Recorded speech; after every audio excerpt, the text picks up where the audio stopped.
গরমে current of হয়ে গেলে বড়লোকেরা যা করে ভার্সেস গরিবরা যা করে। একে এত গরম তার উপর ইলেকট্রিকটা অফ হয়ে গেছে। মম, একে এত গরম তার উপর ইলেকট্রিকটা অফ হয়ে গেছে, প্লিজ ইলেকট্রিসিটি অফিসে একবার ফোন করো। ওকে ওকে বেটা, ওকে আমি এক্ষুনি ইলেকট্রিসিটি অফিসে ফোন করছি, তুমি একদম টেনশন করো না। হ্যালো, ইলেকট্রিসিটি অফিস স্যার, আমাদের এখানে কারেন্ট নেই, প্লিজ এখানটা একটু দেখুন, প্লিজ ইমিডিয়েটলি এখানটা এই জায়গাটায় কারেন্টের ব্যবস্থা করুন, প্লিজ স্যার একটু দেখুন, একদম গরমটা সহ্য করতে পারছি না। Okay sir, thank you sir, thank you.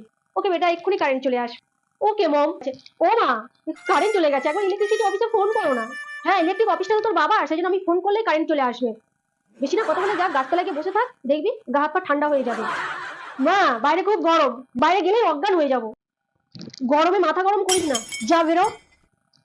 একটা তো সংসারে কাজ করিস না, সব তো আমাকেই করতে হয়। গরমে একদম মাথা গরম করবি না, যা বেরো। যাচ্ছি। যাক বাবা, আমার ধমকানিতে কাজ হয়েছে, ইলেকট্রিকটাও বাঁচবে। সারাক্ষণ 3টে